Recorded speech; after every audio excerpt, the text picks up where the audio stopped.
Bayangkan, tahun 2026 nanti, kamu pergi ke pasar dan harga beras sudah 25.000 per kilo. Harga cabai 150.000 per kilo. Harga telur 50.000 per kilo. Kamu pikir ini berlebihan? Lihat saja apa yang terjadi 5 tahun lalu. Siapa yang menyangka harga cabai bisa tembus 100.000? Siapa yang menduga harga minyak goreng bisa langka dan harganya melonjak 2 kali lipat dalam hitungan minggu? Dan yang lebih menyakitkan, saat harga kebutuhan pokok naik, gaji kamu tidak ikut naik. Uang tabungan kamu tergerus inflasi, investasi saham kamu malah merah. Deposito kamu bunganya kalah jauh dari kenaikan harga pangan. Sementara itu, ada sekelompok orang yang justru semakin kaya di tengah krisis ini. Bukan karena mereka spekulan atau orang dalam, tapi karena mereka memiliki aset yang tepat.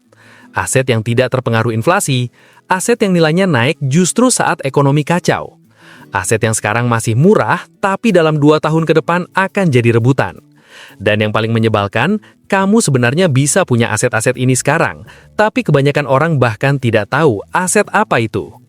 Hari ini saya akan bongkar tuntas aset-aset yang akan meledak nilainya di tahun 2026. Dan yang paling penting, kenapa kamu harus mulai memperhatikannya sekarang sebelum terlambat. Bagian 1. Realitas pahit yang tidak banyak orang sadari. Sebelum kita bahas aset-aset spesifik, kamu perlu tahu dulu kenapa situasi sekarang berbeda dari 10 atau 20 tahun lalu. Kebanyakan orang masih berpikir dengan pola lama. Kalau mau kaya, kerja keras, nabung, investasi saham atau properti, tunggu hasilnya. Tapi realitanya, sekarang pola itu sudah tidak cukup efektif. Ada beberapa pain point besar yang jarang disadari. Pain point pertama, inflasi tersembunyi yang menggerogoti tabunganmu. Bank sentral bilang inflasi cuma 3-4% per tahun. Tapi coba hitung sendiri, kenaikan harga beras, minyak goreng, daging, sayur, bensin, listrik dan biaya sekolah anak dari tahun ke tahun. Kalau kamu jujur menghitung, inflasinya bisa 8-12% per tahun untuk kebutuhan hidup real. Artinya, uang 100 juta yang kamu simpan di deposito dengan bunga 5% sebenarnya nilainya turun setiap tahun secara perlahan tapi pasti. Pain point kedua, aset konvensional sudah terlalu mahal. Properti di kota besar harganya sudah di luar jangkauan. Untuk beli rumah tipe 36 di pinggiran Jakarta saja bisa 700 juta sampai 1 miliar rupiah. Saham blue chip valuasinya sudah tinggi. Emas sudah naik signifikan beberapa tahun terakhir. Kamu masuk terlambat, dapat return kecil tapi resikonya besar. Pain point ketiga, krisis ekonomi global semakin dekat. Banyak ekonom memprediksi 2-3 tahun ke depan akan terjadi resesi besar. Ketegangan geopolitik semakin panas. Rantai pasok global sudah rapuh. Krisis pangan mulai terjadi di berbagai negara. Pertanyaannya bukan apakah krisis akan terjadi, tapi kapan dan seberapa parah dampaknya bagi ekonomi dan aset kamu. Dan ketika krisis datang, aset finansial seperti saham dan obligasi bisa anjlok. Tapi ada satu jenis aset yang justru naik nilainya saat krisis. Aset real yang memenuhi kebutuhan dasar manusia. Disinilah kita masuk ke pembahasan inti. Bagian 2. Aset pertama. Tanah pertanian produktif. Aset pertama yang harus kamu perhatikan adalah tanah pertanian produktif. Sekarang mungkin kamu berpikir, tanah pertanian? Saya bukan petani, saya orang kota. Ngapain saya beli tanah sawah? Dengar dulu. Realita pertama, tanah pertanian adalah aset paling langka di dunia. Setiap tahun, ribuan hektar lahan pertanian di Indonesia berubah fungsi menjadi perumahan, pabrik, dan jalan tol. Data menunjukkan Indonesia kehilangan puluhan ribu hektar sawah setiap tahun. Lahan pertanian terus menyusut, tapi jumlah mulut yang harus diberi makan terus bertambah. Artinya apa? Supply turun, demand naik. Hukum ekonomi paling dasar, harga akan naik. Ini bukan teori, tapi fakta yang sedang terjadi. Realita kedua, negara-negara besar sudah bergerak lebih dulu. China membeli jutaan hektar lahan pertanian di Afrika, Amerika Latin, dan Asia Tenggara. Saudi Arabia membeli lahan pertanian di berbagai negara. Mereka tahu persis apa yang akan terjadi. Krisis pangan global. Dan mereka mengamankan asetnya sekarang saat harganya masih masuk akal. Realita ketiga, tanah pertanian punya dua sumber return. Pertama, capital gain. Nilai jual tanah naik seiring waktu, bahkan 2 digit per tahun di banyak lokasi. Kedua, cash flow. Tanah produktif menghasilkan pendapatan rutin dari hasil panen. 1 hektar sawah produktif bisa menghasilkan puluhan juta rupiah bersih per tahun, belum termasuk kenaikan nilai tanahnya. Bandingkan dengan aset lain. Emas tidak punya cash flow. Saham fluktuatif. Properti kota harus disewakan dulu. Tanah pertanian, selama manusia butuh makan, nilainya akan selalu ada. Tapi ada syarat penting yang tidak boleh diabaikan. Jangan asal beli tanah. Pastikan tanah produktif, akses air baik, tidak rawan banjir, dekat akses jalan, dan status legalitas jelas. Dan satu hal penting, jangan beli lalu dibiarkan kosong. Tanah harus diproduktifkan agar benar-benar jadi aset. Bagian 3. Aset kedua. Komoditas pangan strategis. Sekarang kita masuk ke aset kedua, komoditas pangan strategis. Ini adalah bahan pangan dasar yang konsumsinya stabil bahkan terus naik. Beras, jagung, kedelai, bawang merah, cabai, gula, garam, dan minyak goreng. Kenapa komoditas pangan jadi aset yang menarik? Alasan pertama, harganya sangat volatil, tapi tren jangka panjangnya naik. Lihat grafik harga beras 10 tahun terakhir. Dari sekitar Rp8.000 per kilo di 2014, sekarang sudah Rp13.000 sampai Rp15.000 per kilo. Cabai bahkan bisa naik 200 sampai 300% dalam hitungan bulan saat pasokan terganggu. Minyak goreng pernah langka dan harganya melonjak drastis. Volatilitas ini membuka peluang besar bagi orang yang paham timing dan siklus harga. Alasan kedua, permintaan tidak akan pernah turun. Orang bisa berhenti beli gadget baru, bisa menunda beli mobil, tapi tidak bisa berhenti makan. Setiap hari, ratusan juta orang di Indonesia butuh beras, sayur, dan lauk. Ini demand yang konstan dan relatif tidak terpengaruh resesi. Alasan ketiga, produksi global semakin tidak stabil. Perubahan iklim membuat musim tanam kacau. Cuaca ekstrim merusak panen. Hama dan penyakit tanaman makin sulit dikendalikan. Banyak petani beralih profesi karena margin usaha tani tipis. Akibatnya, pasokan sering terganggu, dan setiap kali pasokan terganggu, harga langsung melonjak. Pertanyaannya, bagaimana cara memanfaatkan kondisi ini secara cerdas?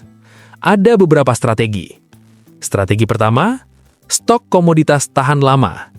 Jika kamu punya modal dan tempat penyimpanan yang baik, kamu bisa beli komoditas saat harga rendah dan simpan hingga harga naik. Beras misalnya, jika disimpan dengan benar bisa tahan berbulan-bulan. Saat harga naik, selisih keuntungannya bisa sangat besar. Strategi kedua, menjadi distributor atau pengepul dengan jaringan yang jelas dan efisien. Beli langsung dari petani dengan harga wajar, lalu jual ke pasar dengan margin yang sehat. Strategi ketiga, investasi di produk turunan komoditas. Misalnya dari jagung diolah jadi pakan ternak atau produk bernilai tambah lebih tinggi. Kuncinya, kamu harus paham siklus harga, punya sistem penyimpanan yang baik, dan jaringan distribusi yang jelas. Tanpa itu, risiko kerugian justru lebih besar. Bagian 4. Aset ketiga, sumber daya air. Sekarang kita masuk ke aset yang paling sering diabaikan tapi paling krusial, air. Kamu mungkin berpikir air itu gratis, tinggal buka keran, selesai. Tapi tunggu sampai suatu hari keran rumahmu mati dan sumur di lingkunganmu kering. Baru kamu sadar air bersih bukan sesuatu yang murah. Ini bukan skenario fiksi, ini sudah terjadi di banyak tempat. Di Jakarta, muka air tanah turun beberapa sentimeter setiap tahun, membuat sumur harus dibor semakin dalam. Di beberapa daerah, saat musim kemarau, warga harus membeli air dari tangki setiap hari dengan harga mahal. Di negara maju seperti Amerika, Eropa, dan Australia, krisis air bahkan sudah jadi isu nasional. Danau mengering, sungai menyusut, dan kekeringan ekstrim terjadi berulang kali. Yang lebih mengerikan, konflik antar wilayah bahkan antar negara bisa dipicu oleh perebutan sumber air bersih. Apa artinya bagi kamu? Jika kamu punya tanah dengan akses air yang baik, entah dekat sungai, punya mata air atau sumur stabil, nilai tanah itu akan melonjak drastis dalam beberapa tahun ke depan. Di beberapa negara, hak atas air bahkan diperdagangkan terpisah dari tanah. Strateginya jelas. Pastikan tanah yang kamu miliki atau incar punya akses air yang aman dan berkelanjutan. Bagian 5. Aset keempat, tanaman produktif bernilai tinggi. Sekarang kita bahas aset keempat yang sangat menarik, tanaman produktif bernilai tinggi. Ini bukan hanya soal punya tanah, tapi soal apa yang kamu tanam di tanah itu. Jenis tanaman menentukan besar kecilnya potensi keuntungan. Contoh pertama, jahe merah. Permintaan dari industri jamu dan ekspor sangat besar. Harganya relatif stabil di kisaran Rp30.000 sampai Rp50.000 per kilo.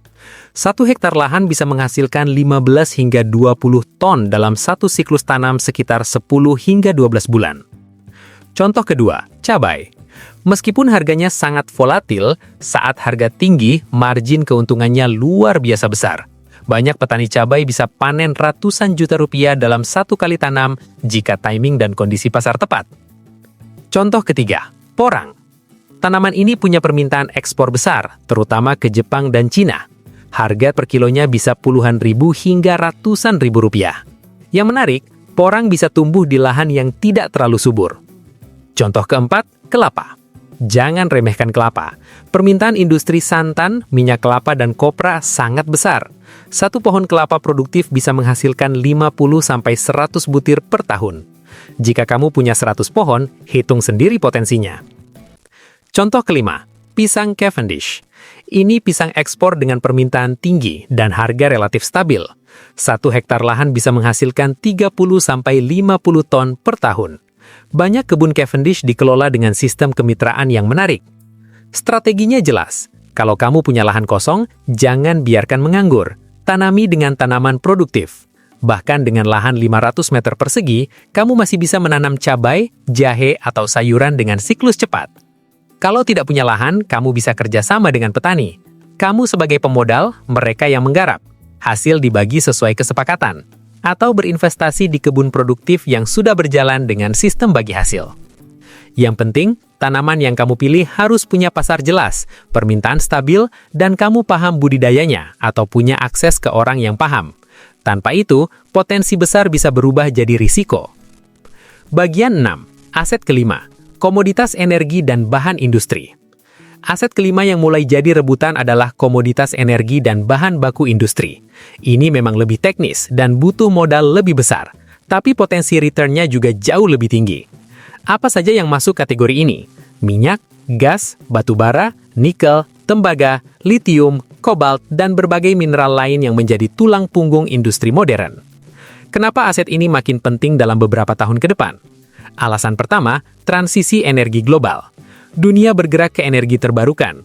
Panel surya, baterai kendaraan listrik, dan turbin angin semuanya butuh mineral seperti litium, nikel, kobalt, dan tembaga dalam jumlah besar. Permintaan mineral ini diperkirakan melonjak ratusan persen dalam 10 tahun ke depan, sementara produksi tidak bisa ditingkatkan secepat itu. Alasan kedua, ketegangan geopolitik membuat banyak negara membatasi ekspor energi dan mineral. Hal ini membuat pasokan global semakin ketat dan harga cenderung naik. Alasan ketiga, elektrifikasi masif. Mobil listrik dan infrastruktur pendukungnya butuh tembaga jauh lebih banyak dibanding kendaraan konvensional. Bagaimana cara ikut memanfaatkan peluang ini? Pertama, investasi di saham perusahaan komoditas dengan fundamental kuat dan cadangan besar. Kedua, investasi di produk turunan, seperti bisnis baterai atau industri hilir. Ketiga, investasi di logam mulia selain emas, seperti perak, platinum, dan palladium. Harganya masih relatif rendah dibanding emas, tapi punya potensi kenaikan besar. Namun, perlu diingat, aset ini sangat sensitif terhadap sentimen global. Risikonya lebih tinggi dibanding aset real lain.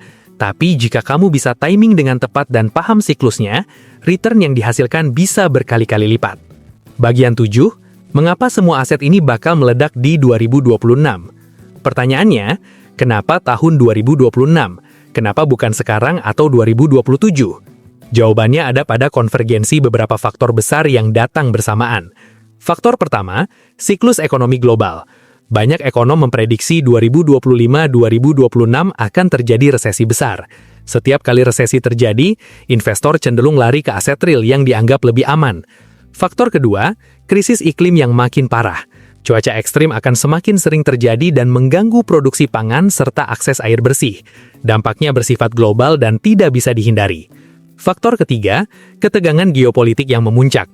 Konflik regional, perang dagang, dan blokade perdagangan membuat rantai pasok global semakin rapuh dan tidak stabil.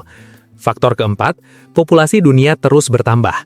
Dalam 2 tahun ke depan, ratusan juta manusia baru membutuhkan makanan, air, dan energi, sementara kapasitas produksi tidak bertambah secepat itu.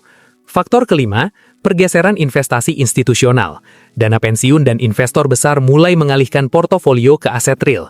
Ketika uang besar masuk, harga akan naik cepat karena suplai aset terbatas. Faktor keenam, deglobalisasi dan reshoring. Banyak negara membawa kembali produksi ke dalam negeri, meningkatkan permintaan sumber daya lokal. Faktor ketujuh, transisi moneter global dan menurunnya kepercayaan pada mata uang fiat. Semua faktor ini bertemu dalam 2 tahun ke depan dan menciptakan kondisi sempurna yang mendorong lonjakan harga aset real. Pertanyaannya sekarang, kamu mau masuk saat masih terjangkau atau menunggu sampai harganya sudah melambung?